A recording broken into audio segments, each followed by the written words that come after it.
भारतामध्ये सगळ्यात जास्त पैसा जर कुठं गुंतवला जात असेल तर एक शेतीमध्ये आणि दुसरा शिक्षणामध्ये. पण ह्याच्यामध्ये काहीच बेनिफिटच नाही काय. शेतकऱ्यांना पण बेनिफिट पण नाही आणि शेतकऱ्यांच्या शेताला हमी भावच नाही.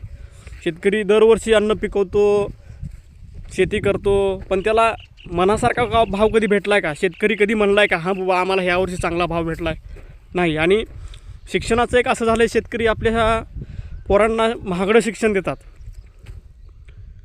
पोरगा शिकतो, नोकरीला लागतो, पण शिक्षणासाठी जेवढा खर्च झालेला आहे तेवढा त्याला त्या नोकरीमधून पगार भेटतो का? शिक्षण आहे त्याचं 5-6 वर्षाचं, त्या 5-6 वर्षाच्या शिक्षणासाठी शेतकऱ्यानं 5-6 लाख रुपये घातलेले असतात त्याच्या शिक्षणासाठी, आणि त्याला किती पगाराची नोकरी भेटते? 14-15 हजाराची नोकरी भेटते. मग विचार करा, भारतासारख्या देशामध्ये अशी अवस्था आहे.